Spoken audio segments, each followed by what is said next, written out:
Am I right? No. Okay, so don't forget, I'm always putting a class on the YouTube. Oh, so everybody take out two things. Take out the draft of the Declaration of Independence in your notes. Don't forget that draft, which is on that packet with the fornication laws. So we're going to talk very briefly about that. The big thing about that is we're practicing how to read documents. So we have two essays in this class. We do short ID essays, we chunk it up. Did anyone ever take AP Euro? So you know what a DBQ is. So we have two DBQs in here, and so we are practicing reading documents prepared for DBQs, which just means document-based question. It's an essay, you have to use documents. In some ways, it helps you a lot. In some ways, it's a little more work. That's the way life is. You'll find out. I think you're already finding out.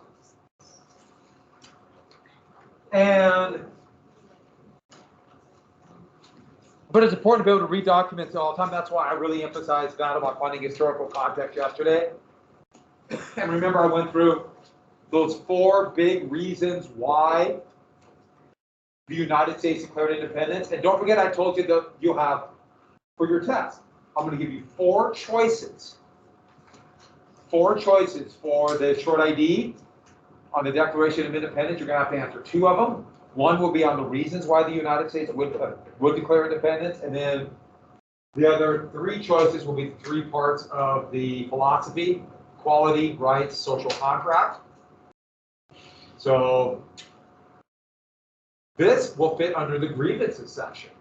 So when Jefferson was writing, he was going to put this as another thing to blame he, aka King George III, the tyrant. Yes. So like the components of the Declaration of Independence, those 3 things are in one choice? No, it's going to be 3 choices. So you can either write on the equality part, the rights part, or the social contract part. Okay, so it's just one of those? Yeah. And then, so you have 4 total choices. So those 3, and then the reason the U.S. declared. And then there'll be, on that review list, I gave you other ones with asterisks. I'll take a few of those and give you give you choices for 2 more short items. And then I think there's 180 multiple choice. You have to draw a map to scale of the Battle of Trenton. So 1 inch, that's equal 1 inch, so bring lots of paper. And no, I think there's 24 or 25 multiple choice. And some will be very easy, some will not. You have to read them carefully. I know, I warned you about that. I always hated the fact that there was only 1 correct answer in multiple choice, but we have to do it. We have to do hard multiple choice. So they'll be a little bit harder than, let's say, the little quiz I just gave you today. At least, yes. Can we correct that? For the first couple, I'll give you a chance to redo some of the short items. All right, so let's talk about the draft of the Declaration of Independence. So clearly this was not put in the Declaration of Independence. And the big thing is, that's why I went through the historical context, especially a couple of those were really important that fit right into this, especially Lord Dunmore.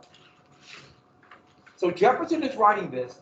He is trying to lay all the blame on the king for everything. Boom, boom, boom, boom, boom. And so let's look at this. I'm going to read through a couple things. This is actually, you'll notice, kind of hard to read. Did you notice that? And there are a few words there, but it says, he has waged a cruel war against human nature itself, violating its most sacred rights of life and liberty in the persons of a distant people who never offended him, captivating and carrying them into slavery in another hemisphere. Therefore, he's blaming the king for what? Not just slavery, but the king is going to Africa and capturing them and then bringing them over to the New World. Can you believe the king did this? The king was doing this before the king was ever even alive. That is one diabolical king. So, he's blaming the king for slavery. Yes. Only watch one of his lives. Yeah. Do you see Jefferson, though, what he knew he was not alone. He knew how horrible slavery was. He knew it was it was beyond belief cruelty. He knew it. So who's he blaming? Not me, it's the king. In fact, this is my favorite part. So it talks about where we're at here. Or to incur miserable death in their transportation hither. He's talking about the middle passage. They knew how horrific it was. They're not sitting there, oh, I don't see anything. No, they knew. That's why they're so scared of slave rebellion. They knew how they treated them. They knew.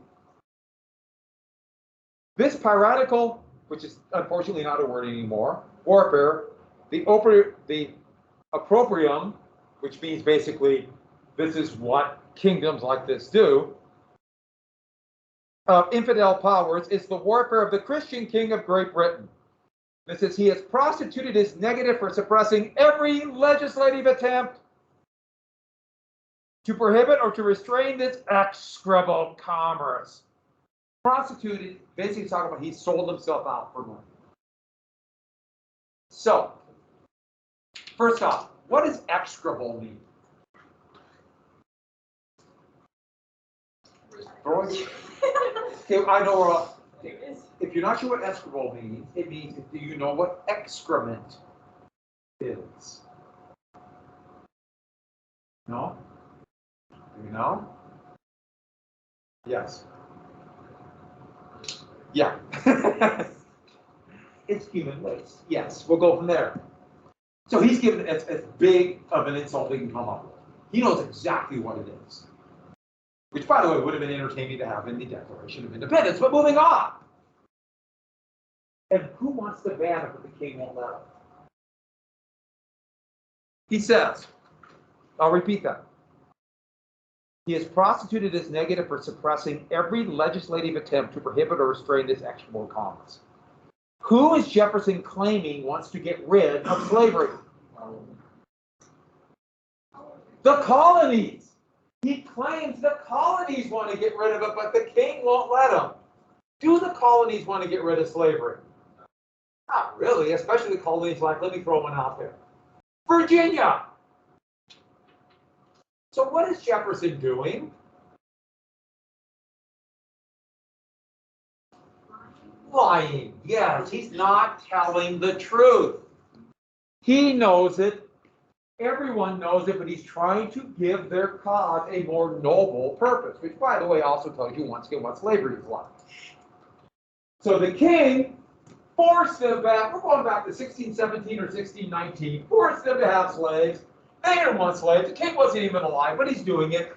And then he won't let the kings get rid of them, so he's forcing the slaves on these poor, unfortunate slaveholders.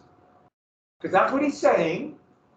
Jefferson doesn't want this life of luxury and fine wine and nice house. He doesn't want that. But the king made him. Here, everyone, just take a moment for Tom. The mental gymnastics here are kind of fun, aren't they? So, skipping the brackets. And this assemblage of whores might not want no fact of distinguished dye. Whew, that's a clause. He is now inciting those very people to rise in arms among us. So he's inciting the slaves to do what? Slave rebellion. This is my favorite. And to purchase that liberty of which he had deprived them by murdering the people upon whom he had also obtruded them. So he forced people like Jefferson to have slaves, and then he turns around and have the slaves kill people like Jefferson to get their freedom. So that was the king's plan. The king forced the colonists to have slaves, made sure the colonists could not get rid of slavery, and then turned around and had the slaves kill the colonists. What a diabolical plan. So, why did Adams and Franklin basically take their pen and go through the paper when they were scratching this out? No! And it's not in the Declaration of Independence. Partially, but who wants to keep their slaves? Most of the Southern colonies, where most of the slaves are. But if they have this in the Declaration of Independence, what might this do to the new United States? Divided. Say it again. Well, there's already a rebellion. Well, might have a slave rebellion, but what about the slaveholders in the South?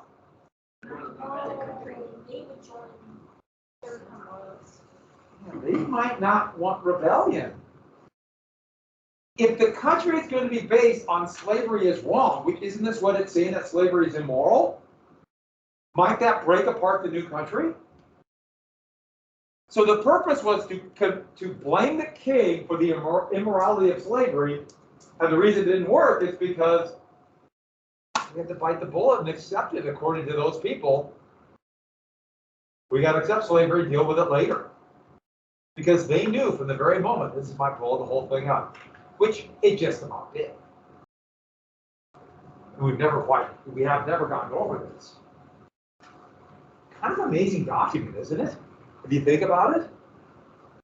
Wow, the mental gymnastics. He was brilliant.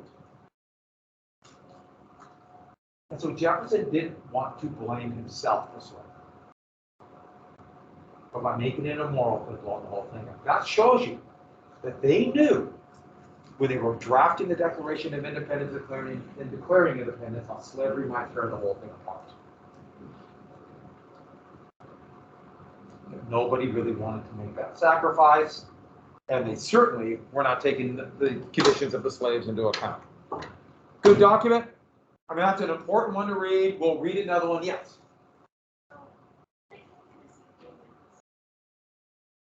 Yeah.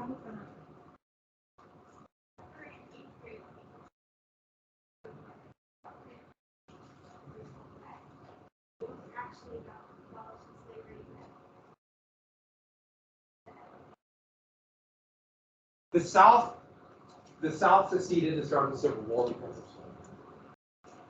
They're worried. We'll get to the exact reasons why. That is the reason. It's technically states' rights, but it's states' rights to have slaves. We'll talk about that when we get there. We're not there. Because it's states' rights to be left alone to have slaves, but have the federal government enforce slavery. So it's more complex. So if you ever look at this, it's about, so this issue is going to keep going on and on and on. It nearly blew up the Union in 1787, nearly blew it up in 1801, the biggie in 1820. It's amazing we survived 1833. You get the point here. It goes on and on. So if you look to the last page, because everyone's turning the map, go to Federalist Number 10. So I'm going to sign this at the end of the week, but we'll do the same thing. So when you read this, think about, same thing, we'll get to it on let's say Thursday or Friday. But I just want to make sure everyone has it, we see it. So on that side, Federalist Number 10, and do the same thing. Think about, this time we're talking about the Constitution. So think about historical context every time. Because think how hard it would have been to read the draft of the Declaration of Independence if you weren't even thinking about, or if you didn't really know about, like, Lord Dunmore, or the issue of slavery in the territories, or about the issues leading up to the Revolutionary War at all. These are just words on a piece of paper. That's why it's so important to go through the historical context every single time. And you'll notice there are 3 questions. I'm going to send this on Friday, but there's going to be a few people gone on Friday. I've had 4 people now tell me they're going to be gone on Friday. And so with that, you're going to underline 1 and 2, and then number 3, you do on a separate sheet of paper. Sound good? So that, I want to sign that till Friday. All right. So let's go ahead then, and the United States declared independence. Everything's going swimmingly, which, by the way, is a great word you all should use. That's a y'all. You all should use. By the way, it's October. Almost. It's October on Friday. It's October on Friday. You know what that means? Within a month, 50 to 60 below zero. Huh? Probably your own climate down here. I'm teaching you how to handle the cold and or hot. Alright, we live here. We've already been dealing with this for 16 years. Oh. Where we at?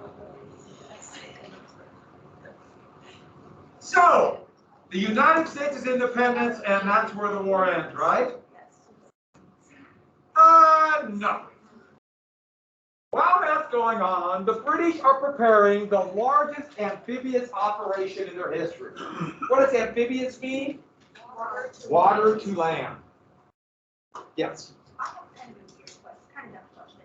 So was there plans to basically write this and say we're independent, and then do they expect everything to just be over? No. No, they didn't. Okay. But there was a little bit of delusion that they had kind of won.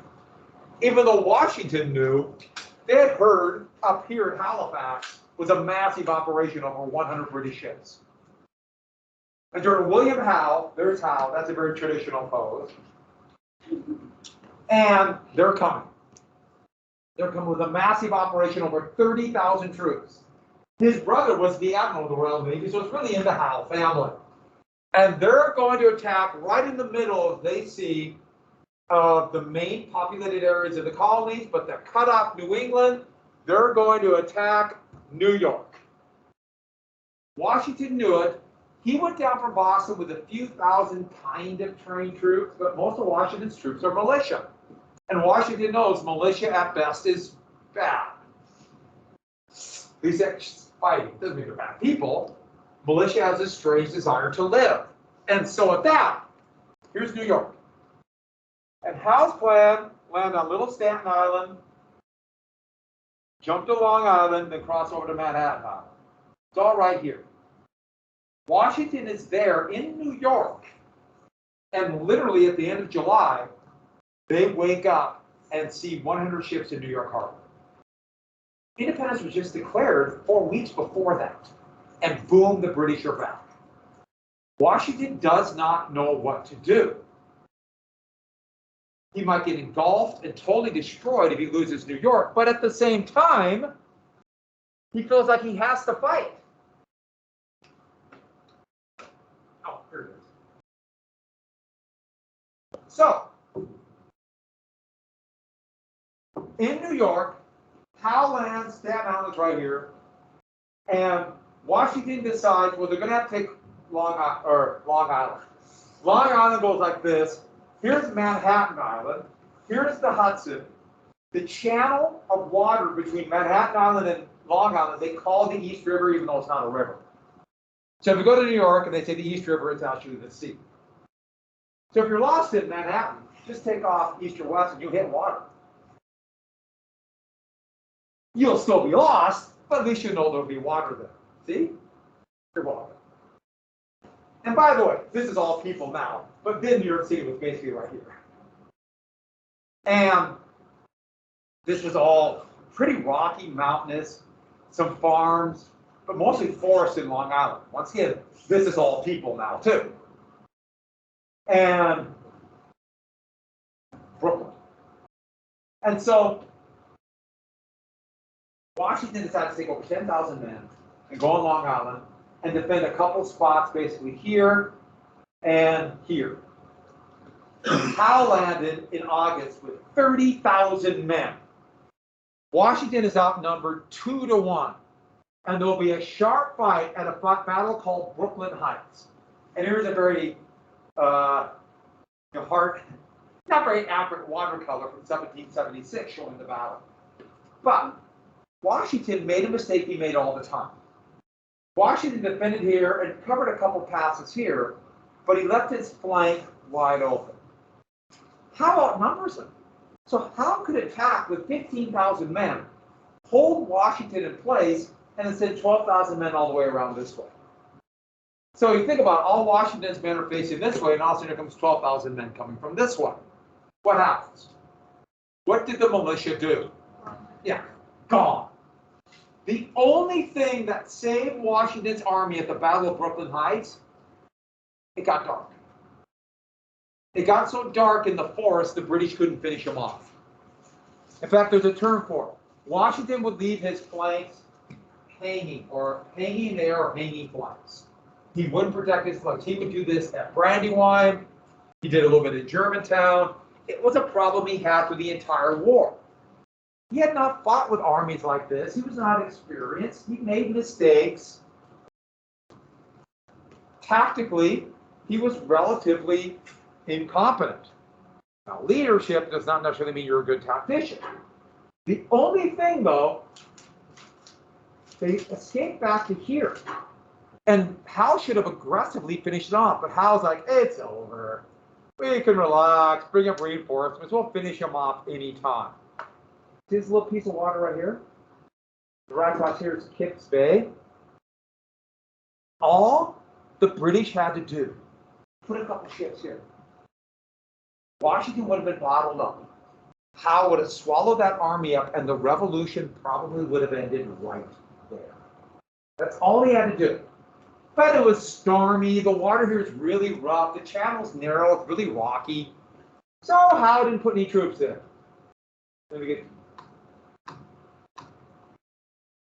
The Royal Navy thought the East River was too rough.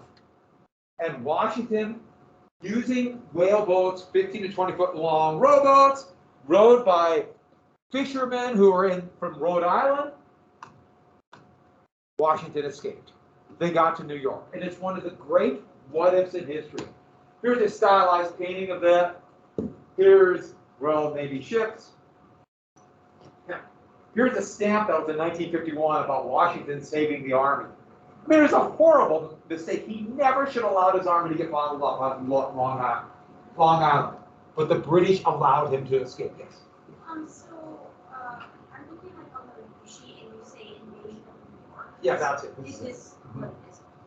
So, invasion of New York, Britain's going to take it, but Washington was able to escape. This bay was called Kipps Bay, so Washington escaped. If Washington's army would have been stopped here, the revolution would have ended right here, and the Declaration of Independence would be nothing but a footnote in American or in British history. Just a little footnote. Oh yeah, by the way, these crazy colonists one time declared independence, but we ended that quick. It very well could. Well, it's not even imaginable. Just put it this way: there'd be no United States. Yeah. The revolution would have ended with The British would have won, without a doubt. Washington did not realize what he had to do. This is pretty common. He thought he could win a victory. And so, New York did fall. Washington just barely escaped. The British tried to cut him off. It skipped up Manhattan Island. Once again, this is all people. But back then, it was pretty rugged, rocky forest. But in two separate battles, one at Harlem Heights and one at White Plains, which would be right about here, Washington's army was defeated again in smaller battles, but the point is they fought better. The problem was he went from 10,000 to 6,000 to 3,000. His army was bleeding away. What did militia do? They started going home. It's not worth it. It's over. And after New York fell, there's absolute panic in Philadelphia. The Continental Congress just was freaking out. What man from Massachusetts wanted Washington to lead the army? You remember? John Adams. Now John Adams is in Independence Hall saying Washington should be fired. He's a disaster. We should fire. We should bring in this British general named Charles Lee who joined the revolution. He tried to be incompetent too. But they escaped. New York fell, and this would be the lowest point of the war. Washington fled into this area here. There was an inconclusive battle of White Plains, and eventually fled to New Jersey. He made mistake after mistake, lost over half of his artillery and gunpowder, allowing them to be captured at a fort on Manhattan. But the British got complacent. This is about U.S. troops retreating, Continental troops retreating at White Plains. Howe thought, it's over. You know what? It's getting into fall. It's cold. It's hard to campaign in the winter. We'll get them in the spring. We'll take Philadelphia. It's over. It's over. If the British would have aggressively chased Washington across New Jersey that fall, they could have ended the war there. But once again, they got complacent. They had such a low opinion of those backward colonials, they quit fighting. So here's a very supposed Washington escaping across New Jersey, and once again, it's a painting of him from the 1790s, but what the heck, right? And so, this gets us to an important idea. What were the advantages of the combatants? the British and the Continentals, because they each had very clear advantages. And we'll have to go through these fairly quick. The British advantage is population. Beautiful valley scenes. I really want to change that picture, but they won't let me. For some reason, they have blocked that off. They do have a strong, stable government. They have a financial system backed by the Bank of England, and they can borrow money. Remember I talked about bonds and interest rates? Who the heck would buy a bond from the Continental Congress? You think they'll be around tomorrow? Not a big army compared to the rest of Europe, but experienced, well-trained, and the best navy in the world. In some areas, as many as half the population were loyalists. So they have this enemy within the the colonies have this enemy within. American Indians, remember they kind of supported the French? Now they're going to support the British because they think along the frontier, the British will keep the colonists out. Back in the French and Indian War, it was the opposite. And then lastly, so many slaves would join up with the British.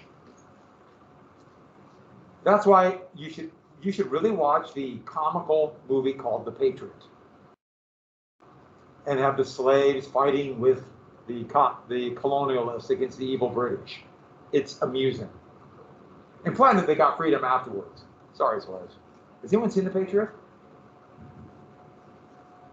Wow. It was a very popular movie. It's really bad. The Continentals have these. Washington lost virtually every battle, but he would eventually figure out leadership is not winning battles. Leadership is holding the army together and winning the war.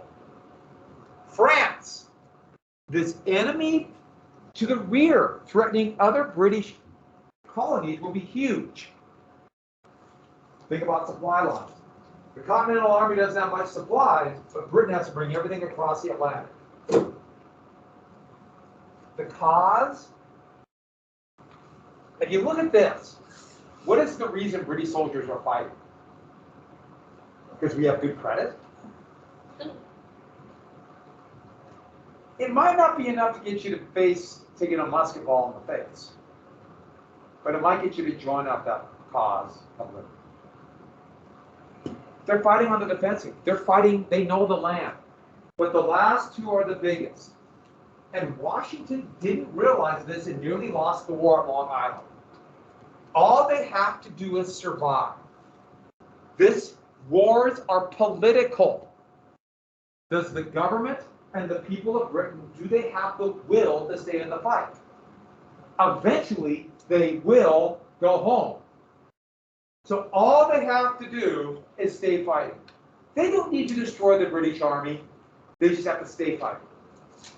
So surviving, it can't be just hiding in the mountains. They have to fight. They can't be destroyed. But they have to show that they're a viable. Did you see that too? It's on the screen. Oh, I was waiting on my room. So 4 years ago, I came back from summer break, and this room was there. Just sitting right there. They must have had it when they were cleaning this summer. They would do all kinds of stuff. So I just left it there thinking, okay, they'll come back and take the room. The room has been here for 4 years. I'm going to see if they can make it till I retire.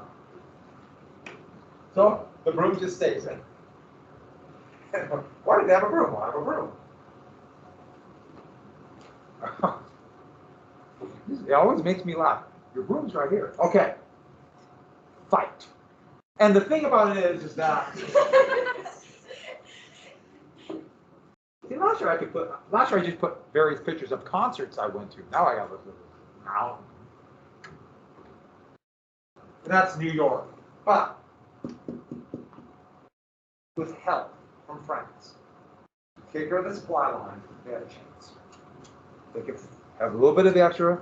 It's really hard to win these battles for people like the British, but they need to be able to stay in the fight, therefore they need supplies.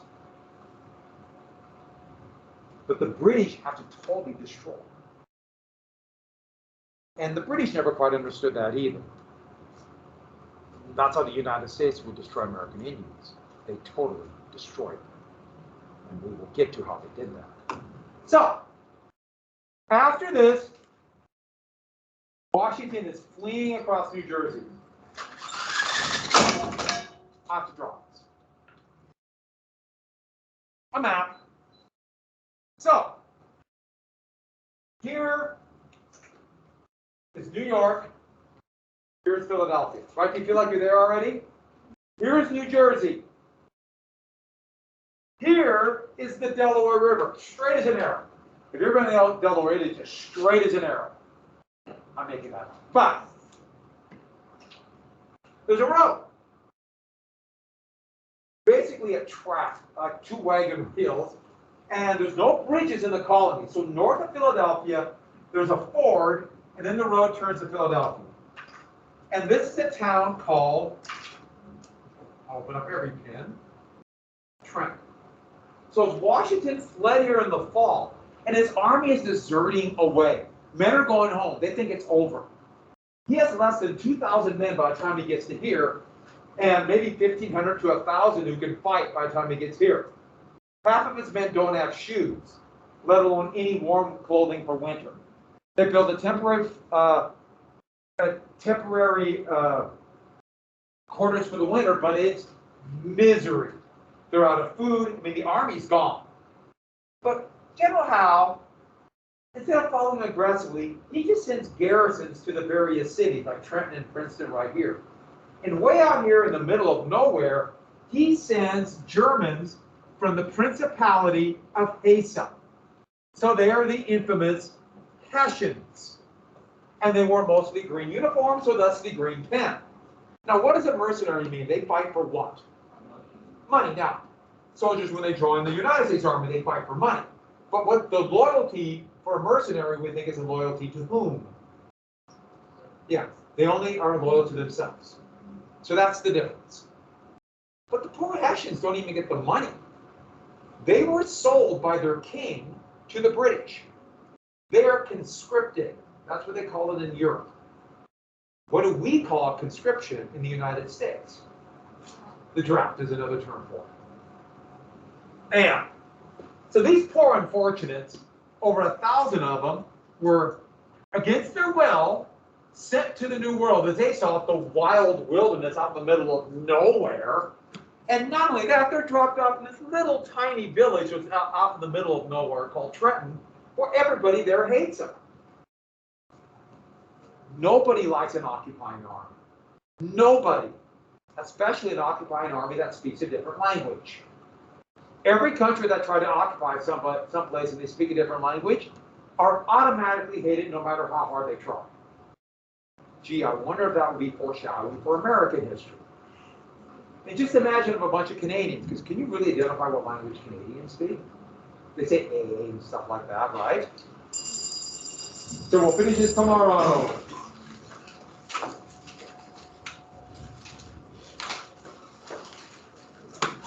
Please look at the review list. That's a pretty good map. Do you feel like you've been to New Jersey now? I took you to Boston. I took you to New Jersey. Have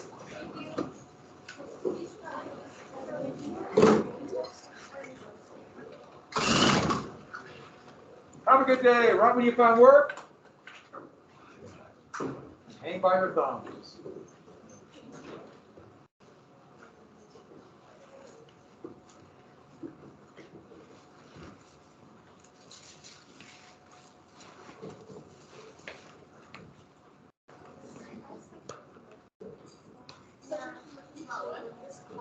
Oh, yeah.